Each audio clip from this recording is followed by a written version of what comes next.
This generation, the Xbox Series S has always been the brunt of a lot of people's jokes because they think it holds back gaming and they blame everything on the Series S. Well, one game and one publisher that seems to not have any issues with the Xbox Series S is Square Enix. And it does seem like here, even going forward, there will be no issues with this. And I have a hunch here that a lot of this has to do because of the fact that we're seeing handhelds, we're seeing the Switch 2, and you can't really make excuses anymore if games are running well on the Switch 2 and on lower powered handhelds.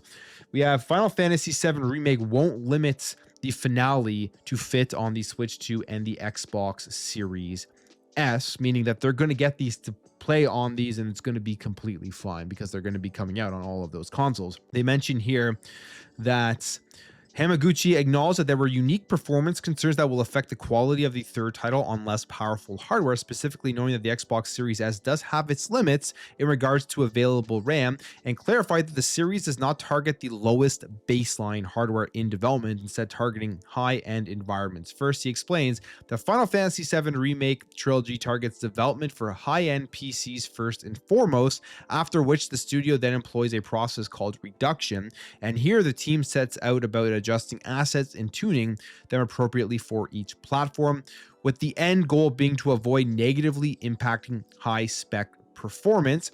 And he notes here that the lowest end hardware currently being considered for optimization is the Steam Deck, not the Series S or the Nintendo Switch 2. So even if the series development had started by targeting lower end hardware, it would ultimately have been the PC release that posed the biggest threat to the series' high-end performance, not the new multi-platform expansion. And this is an argument that is very interesting that's popping up here, and it seems like really nobody is talking about it, because whenever we started seeing things about the Series S and you had all the fanboys trashing it, and you had the random developer who would come out and say something, it was few and far between, really, no matter how you look at it.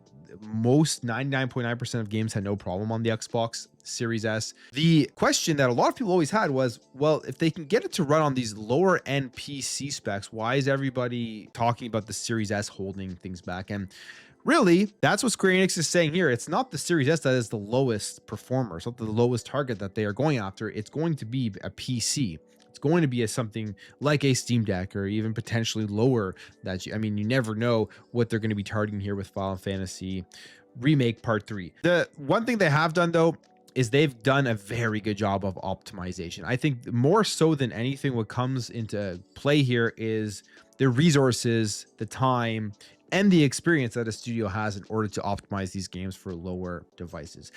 The Nintendo Switch 2 coming out and being as successful as it has been is just only going to help optimization for lower powered games, lower powered devices, lower powered PCs, lower powered PC handhelds, the Xbox Series S, because now there's no more excuse. You're not going to see developers and publishers coming out and saying that the Nintendo Switch 2 is holding the game back, because they know that's a platform that they're going to be missing out on 100+ million users at some point if they do start making excuses and not developing games well for it. So interesting stuff there. It's never been the Series S. It has always been the lowest common PC, the lowest powered PC that has potentially been the hardest thing. And Square Enix here is basically saying that here with how they're developing Remake Part 3.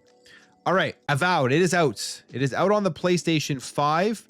One of the things that is interesting about this game is PS5 Pro. You always have the argument that Xbox putting their games on the PS5 Pro is going to give PlayStation the best version of those games, and in some cases it will. It's also a more powerful, more expensive piece of hardware. But it seems like here with Avowed, which this anniversary update is pretty good. Like, some of the things that you're getting with this is going to be nice for people who do want to jump in. And if you haven't played yet, now will be the time. But it seems like here with the PS5 Pro, there really isn't a big upgrade. They say Avowed comes to PlayStation 5 and it's a decent port with only very minor differences versus the Xbox Series X original. So basically it's the same.